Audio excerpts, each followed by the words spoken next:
So if I wanted to do a symmetrical mask, I would probably just click on the standard pen tool, or it could be either way, either one, whatever. I'll do the free. No, I'll do the standard, just so you can see how the magic I can perform. You know, I'm actually thinking a little bit. I measured like the distance between my eye to my ear, and so I sort of have an idea of making like something that hooks around my ear. So I'm gonna try that and make this like really awful wonky mask that you can also draw like where your nose is. Your nose is actually halfway between the center of your eyes and your chin is the bottom of your nose.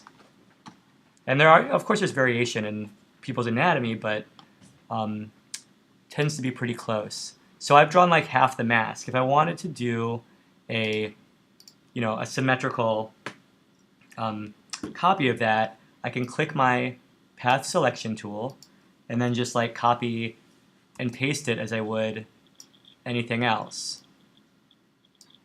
And I can actually, that's kind of cool. That's very 80s looking now or something.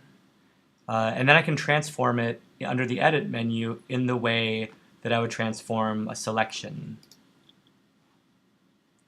And it gets really confusing when it's a mask. You see how when these two paths overlap, they like undo the mask. But if I just like, I can just like put these together and they kind of snap into place. So now I have like kind of a mask. And you don't necessarily have to cut out the eye holes or anything. Don't worry about getting too complicated. You know, you can later on I can just move the eye holes on top, and I don't even have to print out the eye holes because as long as you have a sense of where the eyes are going to be, you can kind of, you know, you're going to physically cut them out. So now I want to add another element, which is fun, a gradient. So I'm going to create a new layer. Bonk. And I haven't, you know, I've failed you in that I haven't gone over the paint bucket tool, which is a good tool for just filling a space with color. You know, I'm on a new layer here. I can fill the whole thing really fast with paint bucket tool. It looks like a paint. I always think it looks like a French beret, but I guess it's a paint bucket. But on top of the paint bucket is the gradient tool. When you click on that, you can see this like crazy transition of color that appears up here. The gradients are fun to mess with. Your color picker becomes like much more complicated. It's like this zany like oil slick that can represent all the colors of the rainbow. You can click when you're in this tool. You can click up here in the toolbar, or you can click. I guess that's the main place to do. Okay, well for now you click in the toolbar, and this kind of color transition will come up, and you can make it as complicated as you want by clicking right beneath it. It'll create a new swatch. And once you have a swatch chosen, you can go down here to the color representation of that swatch and choose anything you want. And you can change the transition, change like the speed of the transition. So if we make this transition a little more dramatic, you know, you can see how that transition shifts. There's even a place to change the opacity if you want it. If you click right above the color picker, it changes opacity. It gives you like an opacity swatch. So now you can see like the little, I don't know if you can see that from up there, but now it's going down to 0 opacity. And there's other like prefabs. If you just want a rainbow, you can pick that. Whatever. So now when you have this set up, you can also change things like, okay, well here let me paint one in. Instead of just clicking, you can actually click and drag your vector to choose the direction of the transition.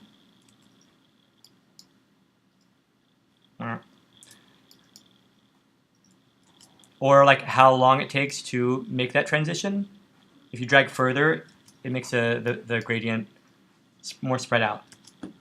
And up here on the tool properties inspector, you can change whether it's like a linear gradient or what do you call it? A rotational gradient. What does it call it? Radial gradient. That's cool. So like who would not want this on their mask? Yeah, that's very tricky. So you have that. That's pretty cool. And you can just like when you're in the gradient mode, you can just kind of like draw over your gradient. You can do this. Wow. This is exactly like a Corey Archangel piece. The same guy who did the Comic Sans at the Whitney Museum. For those of you who heard that. So there's a couple different, yeah. So play around with those, blah, blah, blah. Oh, yeah, I didn't... Okay, so since I put a transparency on it, I guess I can do these overlaying multiple on top. Cool. Okay. So when you have your gradient, one way to create a shape with this gradient is to once again do your vector mask. So you can add a new vector mask to hide all, and I can do it with my ellipse tool, blah blah blah, and then I have that nice little number. Oops. And now I can move this around. I'll just say that's part of my mask.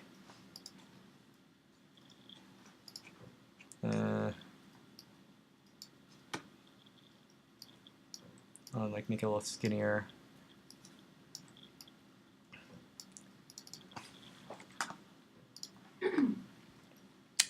Okay, another way,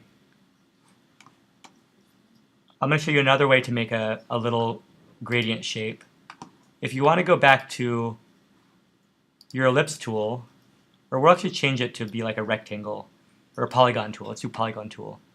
Polygon tool. 5-pointed white star. What's that going to look like? Okay, great.